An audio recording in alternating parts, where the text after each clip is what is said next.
Also, Mahama bodyguard, 2 cops caught with arms. And you lost, accept results and concede.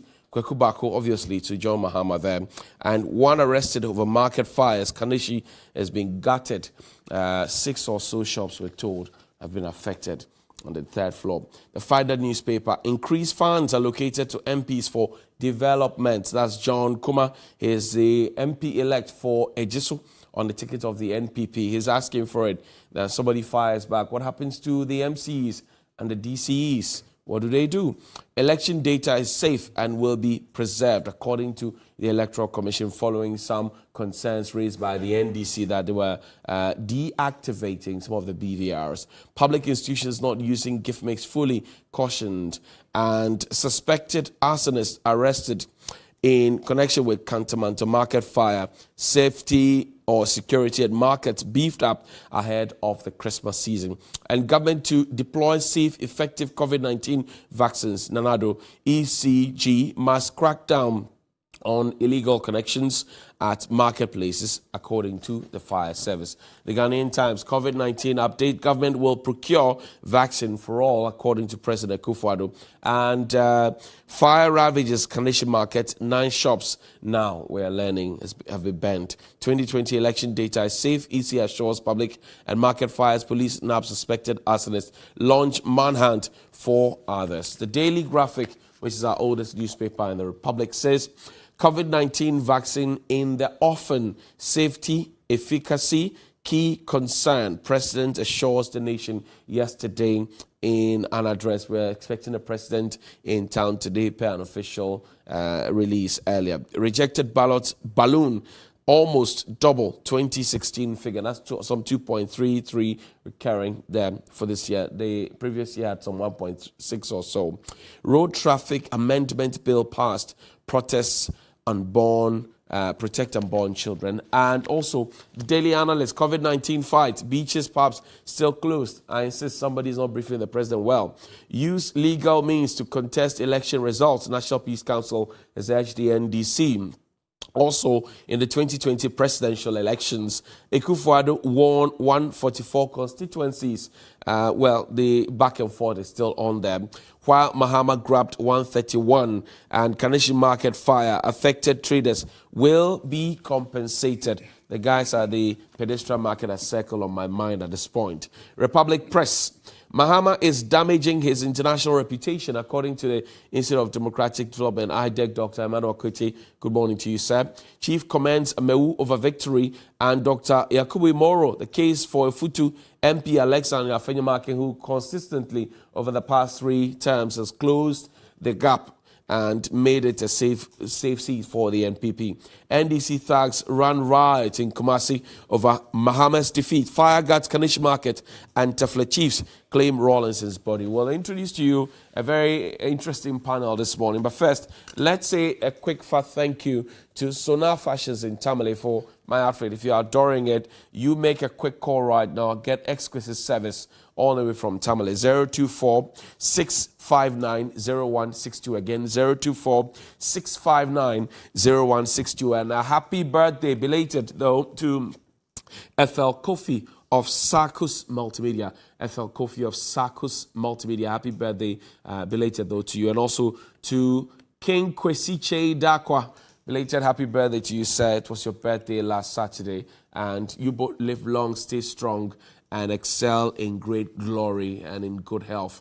But my guest this morning, not your usual, Dr. Dennis Botti. We all know him, a very respected resource on health issues on our platform, is joining me here, along with Malda Jallo. He is a policy analyst, and they're joining me here. We will cut the issues into pieces, open them up, and receive your thoughts and comments via WhatsApp as well. Join us. Gentlemen, good morning and thank you very much. Good morning. Good morning. Doc, let me start with you. Christmas is here. Happiness is near. Maybe we'll start on the health note a bit. What should people avoid? What should people stick with? A lot of drinking, eating. Those who smoke will smoke. Those who will sleep early will not sleep early. What should they be doing? What do you advise? In the first place, a very good morning to viewers out there, and season's greetings as well. As you said, the Christmas is here, and we have no choice. It would come and go. but we would just say that we should all enjoy it with the greatest of caution as we can. We all know that it's not the usual Christmas that we've been having because of the fact that the world has been hit with this pandemic, and we are in the times that we still congregate together in numbers, especially when the ban on the numbers of funerals were lifted from 25 to 100. Now you go and you realize that it's even more than the 100, and these are situations or conditions that we call like super spreader events. We are lucky to say that we have not recorded so much huge numbers as it would have expected, even through the political season. If you listen to the president yesterday, he alluded to the fact that despite the fact that we went through the political rallies and we haven't recorded high numbers. Right. But again, he also said that there has been 13 deaths over the period, making the 333. Now, having said that, what I've noticed over the time is that whenever you look at the death rate on the whole, it's about between 1.8% to 2% of people die from that. So if we take that short period of time of 13, you can extrapolate and see what 100% would be like. So how many people actually got an infection? Of that 13 people who died, it means that if you extrapolated, you would have gotten quite a number of people who got infected. And again, some become symptomatic and some are asymptomatic.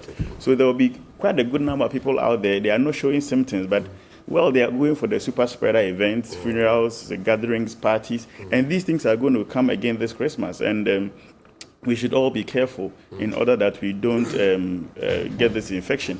Again, we should be very moderate in our drinking, in our partying, these things can lead to sometimes behaviors that you wouldn't have done or undertaken if you were quite clear in your mind. So it may lead to increase in road accidents, crashes here and there.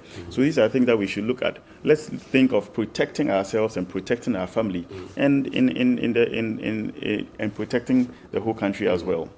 Jalo, is it your opinion also that we have followed through the same rules that we set for ourselves? We set for social distancing, wear your mask, wash your hands, eat your fruit and veggies, exercise regularly, drink water, no mass gathering, super spreader effect. Is it your opinion that we have followed through with them since we started this fight? I think in my opinion, it's always difficult in the settings that we have, because for a lot of, at the very beginning, when we talked about these measures, the immediate worry was in the context of, a country like Ghana, and not just Ghana, but many developing countries around the world. How realistic is it to actually implement some of these stringent measures? And when you have, what you would call low strength governance systems, right? It's very difficult to actually implement policies on a large scale and have everyone adhere to it sort of at a high rate. And even with governments that have, stronger ability to do that, we've seen people flout those rules. I mean, in the UK now, they seem to be sliding backwards and going into tier 4. In the US, you have huge, new infections. So I think Ghana has done quite well, and Ghanaians have done quite well in following it as best as possible. But some just inherently cannot. If you live in certain areas of this country where you have communal toilets, or you live in a family setting where you have 7-8 families living in one compound, how do you effectively social distance? And when you have one source of water for a whole community. Again, these are just examples of ways in which it has been very difficult for certain Ghanaians to actually quarantine, to social distance, to wash their hands constantly, when there isn't running water in certain areas. So with that in mind, I think on the whole, Ghanaians have done quite well. Well, so somebody would then argue that, look, the government itself set the rules, put out an executive instrument, EI 64, Imposition of Restrictions Act, and put things in there. The political class, as the president admitted, have flouted the same rules that they gave to us. So the classic lawmakers have become the classic lawbreakers. What can the citizen do? Leadership is cost, everything else is effect. I think with that, generally speaking, we're all human beings, right? And there may have been instances of I guess, negligence or a sort of avoidance of rules. But I don't think it's a case of widespread sort of, the political class having a different, I guess, set of rules. Because I'm sure there are times where you've left your house and forgotten your mask, or there have been times where, you walk into a building and say, oh, I forgot to wash my hands, Right. And it's a new reality that we're all getting to know and understand and live with. And with that in mind, I think it's important to, allow for some mask forgetting and forgetting to wash your hands. Doc, the reality, a new reality that we're trying to get used to, but it does appear that some people may have bought into the concept that, oh, we're already living with the virus, we're okay with it. The virus is not so dangerous to Africans. Our weather is a safe haven for us and all of that. So people step out and they say, oh, as for Africans, we will survive any and everything. What do you say to that mentality? I think it's a wrong mentality. If it was so, it shouldn't have come here in the first place. Back then, early part of the year, that's what we thought, that this place is too hot. With The virus will survive. It won't survive. But we saw the numbers that we had. We're counting 52,000 and more cases in Ghana. That's right. And I can tell you for a fact, being a medic, these are numbers that actually went to the hospital. There are so many people that had the symptoms. You tell them, go and test. Oh, I won't go and test. As I speak, I'm dealing with somebody who is exposed and doesn't want to go and test because, I'll just take medication. So these are numbers. These are just official numbers. Okay. But those who walked in to get checked. yes. But a those who lot are more walking people free, who are walking and then asymptomatic, they walk through and they recover. They lose their sense of smell and taste, and they still walk through and they recover. So the numbers are out there. Our weather hasn't proven to us that it is the panacea to the problem. Otherwise, all of Europe would have moved down to Africa by now, or all of America would have moved down to Africa by now because it's a safe haven. Yes, maybe there's something about us that has helped. If you look at, Africa, if you look at the north, Egypt is leading. If you go to South Africa, the numbers are still high. Yes, the weather has some effect. different dynamics. Yeah, different dynamics. But it doesn't mean that we should go to sleep because people are still, now we've open borders. Fortunately, we are testing at the entry ports. Right. So at least we are making sure that numbers or active cases are not coming in. But we shouldn't go to sleep. We shouldn't say that we are out of the woods yet. We are getting to the Hamatan. It's likely going to get colder again. Right. So we should not think that we are out of the woods. Go and make sure that you are wearing your mask. If you go to this weekend, I was at a couple of funerals and I was amazed.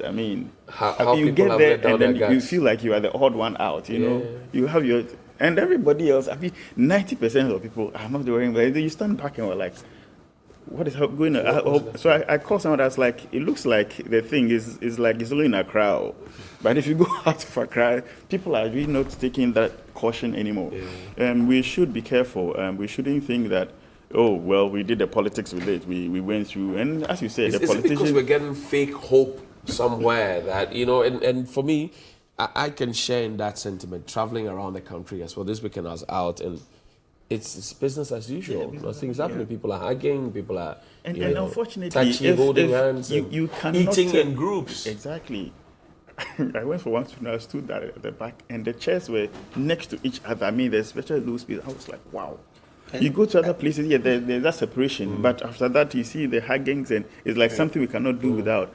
But we should just know that we are not in normal times. The sad thing is that you don't know who this thing can kill. As much as death rate is 2%, or out of every 100, maybe 1 or 2 people would die. You don't know who would go. Right. The older people are going, the younger people are going. This one platform that we're on, one guy was so excited and was like, the Mama Fisher Po, and I was like, why? Is that your birthday? I said, no, let him be happy. Because this year we've had the chance of burying too many young people. Exactly. Too many young people have died this year, and it's quite scary for all of us because, Charlie, you don't know what is going to You don't know. come next. Jalo, you wanted to come No, in? I just wanted to point out that with human beings, it tends to be like that. If you have two realities, it becomes a problem. One is if it's not apparent, if it's not here in a present danger, it's always difficult to get people to be worried about something when it's not a present danger. That's what we're facing with climate change, for example, because it's not in people's minds. Right. And then two, is if over time, this is something that's dragged on for almost the whole year, at least 9 months, So maybe in the first 3 months, everyone's, heightened sense of danger. But then as time goes on, it's a natural human instinct. Have we not had enough time to go through this since November or December 2019, all the way to December 2020? Have we not had For enough most time? people, it only became clear to them. Even if they were laggards, really. Yeah, I mean, it became clear to them in March. And then there was still some people in June, July, they were still saying, oh, this thing is not a big deal. Or what you mentioned earlier, which is it can't kill Africans. There was this whole, and I think that's something that you just quickly to point out is the misinformation has been rife. And now with the vaccine coming out, it's, it's skyrocketing. And I'm seeing videos being spread around WhatsApp and things like that, this lady in the US took the vaccine and fainted. Yes, she fainted. But this is one woman who later came back and clarified and said she has a problem of feeling faint and fainting from time to time, right? But then that obviously, the lies spread much faster than the truth, So this video has been spread around and people are saying the vaccine is not, it's not good for them. It's not good for them. Now, the very real issue with that, and I'm sure, Doc, you can appreciate this, is in the US, they eradicated measles. Measles was eradicated in most parts of the world. All of a sudden, there was this new, rumor that the measles vaccine is linked to autism. People stopped taking the vaccine in the US. All of a sudden, you had an explosion of tens of thousands of cases of measles, and people were dying in the United States of America. For a disease that has long been in the back of people's minds because it's no longer. So this is the very real danger, and what can happen very quickly is if this spreads, as it's already spreading, people won't take the vaccine, and then this disease will be with us for much longer than it needs to. And that's my worry. Doc, let's, quick. To that, I mean, I was saying to someone that it's normal when a new vaccine is coming out, this misinformation to go on. But I told someone that I'm very sure that the time tetanus vaccine came, the same thing would have rumored around. Today, people get a cut anywhere. They actually walk to the hospital with their prescription, say, give me tetanus injections. Now you go there without even asking for a doctor to see, you say, oh, it's just a something, just give me the jab. But back then, it was the same misinformation that went on. And this MMR thing you're talking about is the measles, mumps, rubella vaccine. That somebody misinformed the whole world for them to think that if you got the vaccination or the vaccine, you're going to. Is it not the same thing we've been doing with polio? Where I've done polio only for 5 years. And I'm going to certain homes as a volunteer to vaccinate them. And they tell me that it could actually cripple their children. So sometimes we had to go back to the Kaneshi police station, get police escorts to force them to take the vaccine. I don't know. It's misinformation. I don't know who does that. And later on, I think the guy who published that thing later came to confess that he was actually paid to do that dirty job. And I think he was arrested. So some of these misinformation, I keep telling people that, I mean, if anytime the gets to Ghana, I'll be the first to go and take it. I won't waste time. I won't waste time. I'll be the third. Anyway, let's talk about market fires because maybe one too many. It's become an annual ritual. November, December, January, we get it. Fire service maybe explain it away and say, oh, it's the weather. And sometimes they tell you some wrong wiring happened or people are cooking with naked fires in the market. And it's recurring. I mean, the Circle market fire, we've had Kantamanto, we have Kufuridia, now we have Kaneshi, Kumasi in the mix. When next? Jalo, you're a policy analyst. Are we getting it right in terms of trying to diagnose the problem and make sure that it doesn't happen, it doesn't become normal? I think, I'm by no means an expert in this area, but one thing that I have just observed is the fact that, and again, there's an extent to which this is just the way things are done in our context, right? It's going to be very difficult, as we saw during the lockdown, to police how markets are arranged. Right. If you want to go in now to Makola and start drawing lines and saying people need to be this stalls and boxes. Yeah, exactly. Put them in stalls, and you see the kind of pushback that you have. And again, the reality behind it is that politically it's very difficult to do some of these things. Because the political power that people in the marketplace have, just apart from politics, the social power that people in the marketplace have, and the financial power. You know, so getting people to sort of separate themselves and do things the right way, and not congregate too close to one another, because that's essentially what causes the fire. Is if someone's cooking with a naked fire, and they're sort of in their own cubicle or whatever, then it's at least contained within that for a while. But this spreads so quickly because the person is sitting right next to me, and then that spreads throughout the market. Now, one thing that can be done, as always, is educating people about the dangers of some of the norms and the practices. We made a rule that no cooking with naked fires in the market. I remember that. Yes, but there's always a disconnect, especially, again, I keep mentioning in our context because it's important to remember that there's always a difference between policy, and you can imagine my frustration, right, and implementation, right? And now the issue, there's various issues that cause that chasm, but one of the main things is educating people to understand why that policy was put in place in the first place, and then getting them to buy into making that change, right? So if you use this, the pictures of the fires and things like that, and plaster them over the, around the market and say, hey, look, this is the very real danger of cooking with a naked fire. It won't change everyone's mind, but if it changes even 50%, we're moving in the right direction. That's right. So those are some of the things that can be done. Well, so now is it a suggestion that the people whose job it is to educate the people are not working hard enough? Maybe they are sleeping on the job or struggling to stay awake on the job. I don't have visibility on that, so I can't comment on that. But I think more can be done. There's always more that can be done, and I think we can use innovative ways of doing it. One thing I always say is instead of spreading misinformation on WhatsApp, why don't we start spreading information on WhatsApp? Right, and getting sort of these institutions and like you said, the people that are in charge of this, to put out broadcasts of information for people to consume and make a change in their lives in order to protect their fellow. My grandmother sold at the Kaneshi market, and as a young boy, I used to go around. They had original stalls, in their own concreted spaces that they could call their own. Over time, you had people sitting in front of them. Then they had more people perching by their side. So the original architecture of my stall is here, there's a little space, Dr. Botte's stall is there, a little space, yours, a little space there, that gave even customers and clients the laxity of going through, has all been eroded. So then, is it a question that we need more markets to be able to help people to fend for themselves? Or we just don't care and we're just cramming people in there? Because if you go to Kaneshi Market now, right when you get down from your vehicle, you are contended with people selling in the car park. Yeah, that's right. Do we need more markets, or are leaders just not putting together policies that will scratch the people where they itch? Maybe you take about it. I think, and I always say this, I think the policies, if you go and look at the policies in the books that they're written or papers or whatever, they're excellent policies. I mean, some of the policies that we have in this country and across Africa are some of the best and most progressive in the world. The problem is always with implementing those policies, because you can go and put how many times have you seen this? You put a signboard that says no parking. Right. People park there. Under the sign. Right under the sign. It could not be more, lacking in discipline. But the issue with the markets is, I drove past Kaneshi Market actually this weekend, and I saw what you were talking about.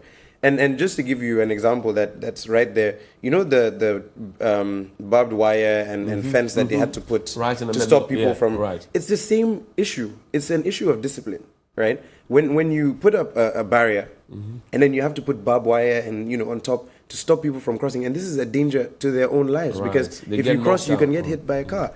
Now, this is where it becomes tricky, because especially in the policy space, there are a lot of people that argue for individualism and not stopping people from doing things the way they want to. But then if it becomes a public hazard, there's a place where individualism stops and freedom stop, and then the greater public good starts. And I think on this issue particularly, there's a huge public danger issue that needs to be addressed. And that means closing the gap between policy and implementation, in order that, when you say this is the market space and these are the stalls, people adhere to that. And I don't think we need more markets. There are definitely quite a few markets. I think It's just the architecture of the markets that we must look at. That we must look at. How do you feel as a policy analyst, and when you create or couch policies out of the laws that are enacted, and you see that, well, you've finished the document,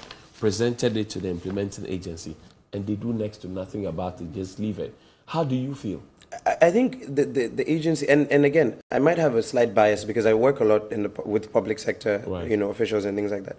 I think the vast majority of them are very hardworking people, and they actually love the country, and they do a lot of good work. The issue is always, it's not even with them really. It's that you put out a great policy, you have a launch event, you bring the media, TV3 cameras come, you talk about it on the evening news, everyone goes away and they say, oh, great job. The issue then becomes the people, the citizens, and I think there oftentimes isn't enough focus on what role do ordinary citizens have in the development of the country. They must be guided. Right. Who guides them? Right. And you need, I mean, even when they are guided, because oftentimes you'll see, you're talking about the violence that we've seen, in pockets, right? You have both political leaders coming out and saying, stop the violence. But it carries on. And to what extent do citizens need to take, responsibility for their own actions in creating these undesirable outcomes? I'm not saying that it's down to citizens. I'm saying that we also need to talk about that element and get people to start thinking about what is your own role. It's like the Keep Ghana Clean campaign. Right. It's things like that. You put out these campaigns, and if people adhere to them, we live in a much better society and a much better country. But if they don't, and then it only takes one person. How many times have you been in traffic and someone starts their own lane? Right. It's things like that. If the more we have discipline that's and because follow we don't those... crack. Is it because we don't crack the whip? Because see, if you have a district assembly, goes to work at 8 a.m., closes at 5 p.m., and then that's it. Everybody goes to sleep. The city goes to sleep. They come back the next morning at 8, expecting that everything that they left there would be in there intact. It doesn't happen in New York that way. The city never sleeps. If it becomes cosmopolitan, it stays that way. So maybe it's time we stop going to sleep as city authorities and keeping a 2-shift system. So somebody knocks off at 5, another takes off from 5 to the next morning. That kind of thing. I don't know if it will work here, but Doc, let me come to you. So we sit and investigate these fires. We put together reports. We organize press conferences, do our rish, and we do the reports. And then what next? And we shelve it put it on the shelf. I remember a couple of years ago, I think during late President Atameo's time, there was another big market fire. Yeah, there was. In fact, there was also the Central Medical Stores fire. That's right.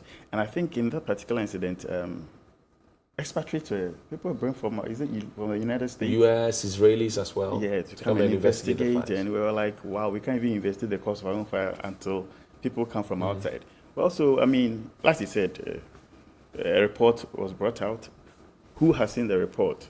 What has been done about it? And I can tell you for a fact that some of these, the cause and effects are the same across most of these markets. So whatever caused the fire here could be the same thing that caused the fire somewhere else. Right. So it may be one report for a particular market, but it's a general problem. It may cut across.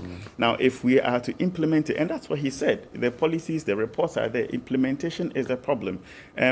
I would differ a bit in saying that, yes, I think that we will need more markets because once the population is growing, I don't have to, and most people are now moving more to the outskirts, but we all come back to Makola, we all come back to Kanishi to come. Why do we do that? I mean, I think that town is widening up. Exactly. Why do we all come to the ministries to transact business? Exactly. So, I mean, as population grows, yesterday when I was driving back to Accra, we saw vast areas. And I was telling the woman I was driving with that, listen, in the US or in other parts of the world, you see this whole vast land, they've already planned this area, even though there's nobody there. Right. Wires, everything is underground. So when you come and you're going to build, there's supposed to be a market here, there's supposed to be a market there. So before, they know where everything is going to be.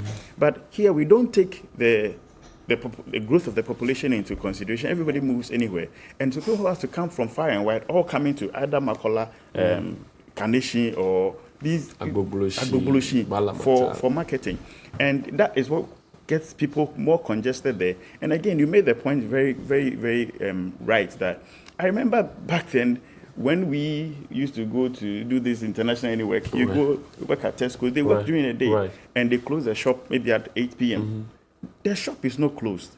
You see people working in there till the following morning, putting things on the shelf and everything. So we should never, the point we go to sleep, most of these fires happen in the night. Now, are there people who manage the markets? They are on paper. On paper, there are people who manage the markets. So do they go to sleep? Do they have people who walk around these markets and see that once the market officially closes, people who do checks around to see if there's anything that could lead to any danger, everybody goes to sleep. So they think we all sleep and wake up. Yesterday I saw this market thing late in the night, and some like Carnation Market on fire, and somebody said, "Oh, are you sure it's not an old video?" Wow. So I just went to sleep, only for me to realize this morning that it's actually true. Yeah. So people, is the point that we go to sleep, and the managers of these markets, the people who are put in charge, and not just that, hospitals everywhere, we should make sure that there's a 24 somebody to watch over when the normal stream of work is gone. Somebody should be there seeing to it that if there is, the fire service, and when you're running a small hospital, a small clinic, they always come checking your fire every year. They will come. Exactly. It's time for it. I hope they do the same over there. I've seen to be fair to them, I've seen fire service officers in some of these markets.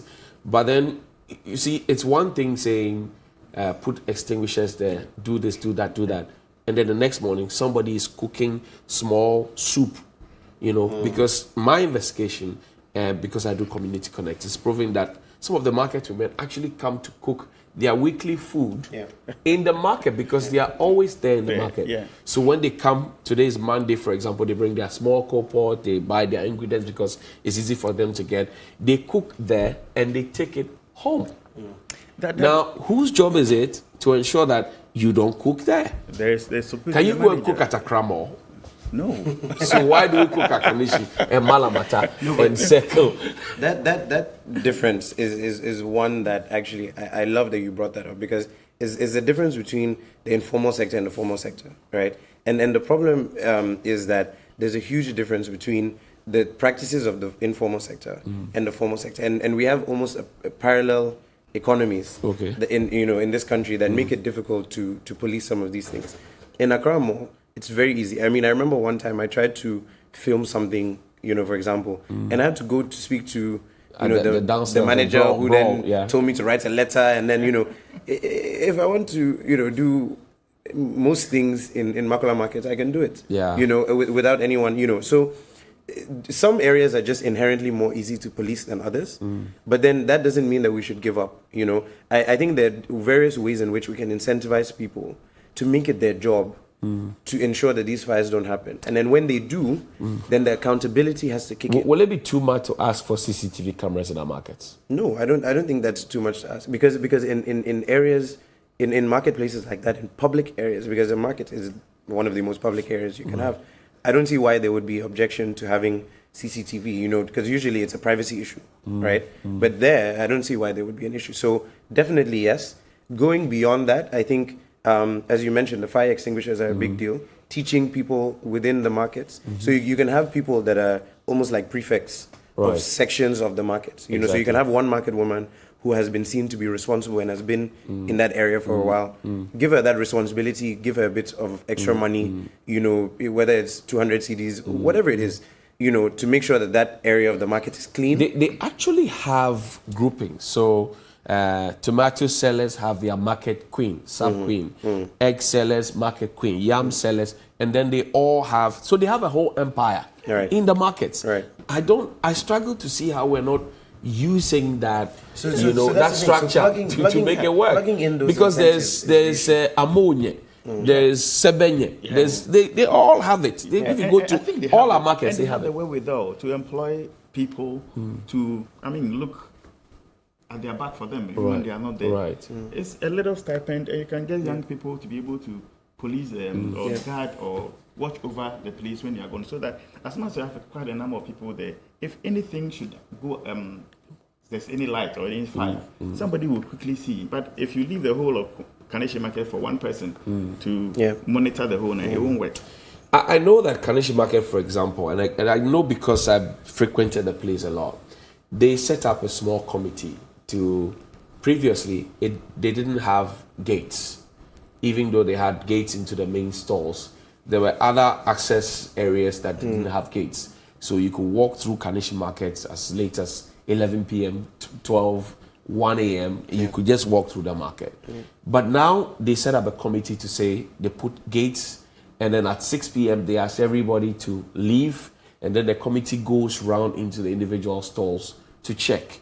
I don't know if the committee also went to sleep or they decided to take a quick leave. That you see, that is the beginning of what we're looking for.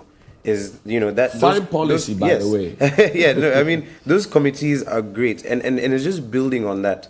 I mean, also we need to remember that you know, these things are oftentimes organic. You know, they kind of grow as, you know, when there's a big fire, you know, because even in other parts of the world that seem to have everything together, it usually takes something big happening and then the policy changes or the implementation changes.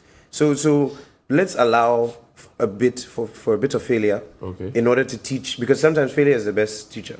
You know, so when there's something like this or there's a fire, we have these discussions, it's good, and then implement as a result of these discussions. That would be. Haven't you had enough failures? No, I for sure. We should have some more discussions. For sure. I'm thinking of the GRA building here. I spoke with a fire officer, DO1 Ellis, on radio last Friday, and I said, look, sorry about that.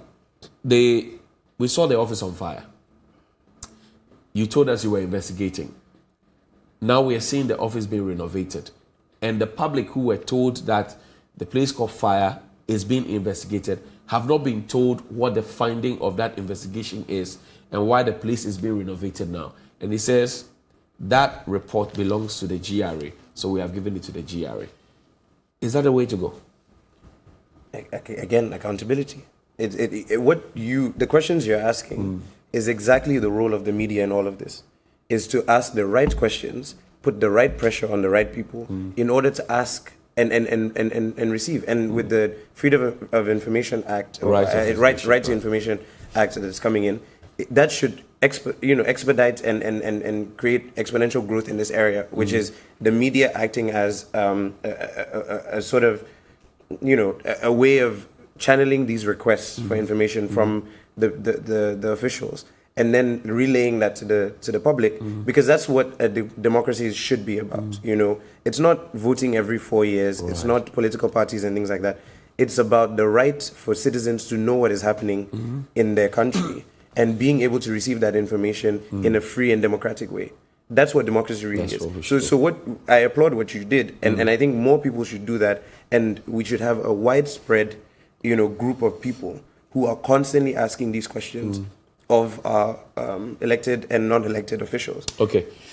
Doc, there's also the politicization of these market fires. I'm sure you heard about them, that, oh, well, somebody's lost an election, so it's touching every market. And I'm thinking, if I want to rule and food is important to the people, food security, it's a big issue, why would I be touching the markets where the people I want to rule will be eating from? That's the first question. Second question that comes, somebody says, oh, it's been too consistent.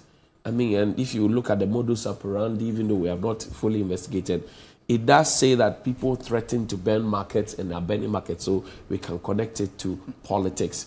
Is politicization the remedy we're looking for? Well, I don't think it should be politicized.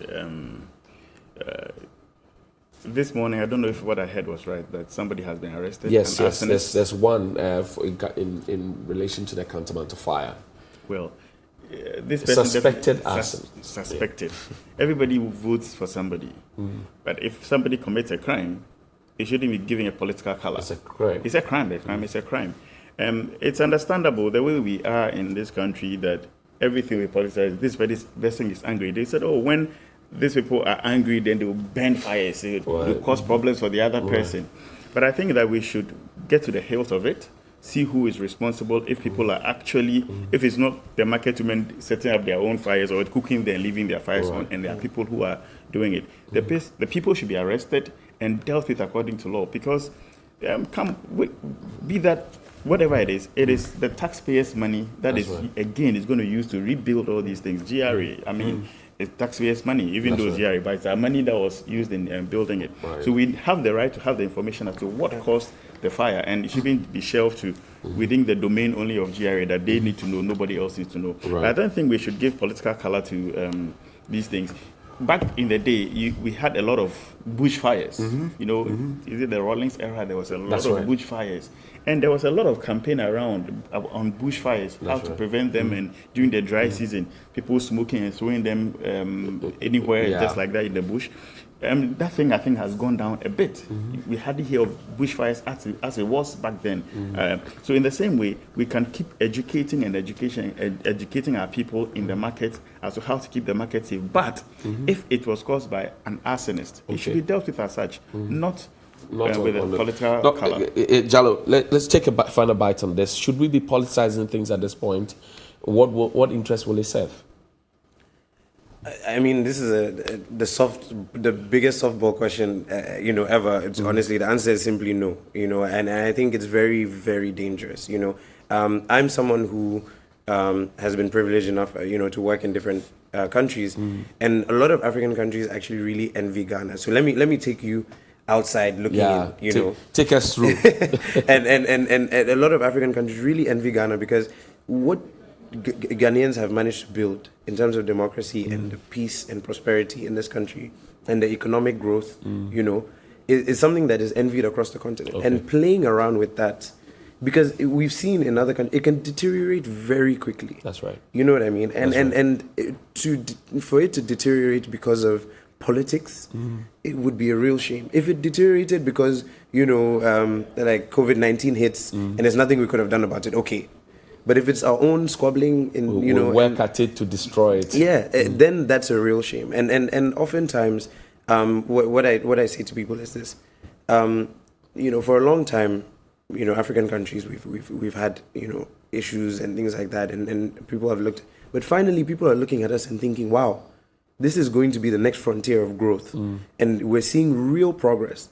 Let's not play around with that. It would be a real shame. Let's not be too hard on ourselves. Dr. Botti, I'll give you a final thought on this platform and ask you, as we go into Christmas, maybe 2 or 3 words of advice to the chilling public. The chilling public. Well, I would say that there will always be more Christmases to come. You don't have to die because of this Christmas. Whatever you do, do in moderation. Have your fun, but be mindful of your health. Be mindful of the safety of your life and your family. Whatever you can do to protect yourself and your family, please do. No reckless driving, no overspeeding. Don't drink alcohol and drive. Get yourself high on drugs that would impair your judgment and get you into situations where you don't know. You later wake up in the morning and ask yourself, what did I do? People go out and there's something I call beer goggles. The beer goggles. Right. Yeah, when somebody is so high on alcohol and then, goes. What was I thinking? You said, because at that time, your judgment was impaired. In the absence of nothing, bad is good. So let's be very careful. Let's keep our eyes very clear and make sure that we enjoy the Christmas with our family and have the opportunity again sitting with the same people and loved ones next year to say that we went through it last year and we are here again 2021 and still having to enjoy Christmas. Thank you, gentlemen. Grateful. And let's say big thank you to Lieutenant Colonel Nyante of 1BN, the BAD, your CEO there, and also to W. Okusi. Thank you very much. This is from Percy Agbanu. You and your men came to support him to lay his father to rest. and he wants to say a very big thank you to you. My guests have been Malda Jallo, he's a policy analyst, and also Dr. Dennis Botti. He's a medical doctor, as you do know. So check him out. He's active on social media, so don't go getting free consultancy. Go to his hospital and help Nest and get some help. Gentlemen, thank you very much indeed. I want to say also belated happy birthday to Ethel Kofi of Sarkus Multimedia. It was your birthday last week. And also King Kwesi Cheidakwa, KKD, the finest. Belated happy birthday to you, sir. Live long and do more exploits. Thank you to Sona Fashions in Tamale, 024-659-0162. There's more music, more sports, more entertainment, more action, and some more conversation on how you should go about your activities this Christmas season. Remember that there'll be many more Christmases, as Dr. Botti says. Don't overspend, because in January you will pay school fees. If you have learned to not to pay school fees, unlearn that quickly. The children will go back to school. You have more bills to pay in January. And Mr. President, good morning to you. Let's look into the fires. Let's get the reports. Let's implement the reports. And let's get everybody to do their work as they are paid to do, so that our mothers and our sisters will not lose their livelihoods because there's market fires. My name is Johnny. You see you after break.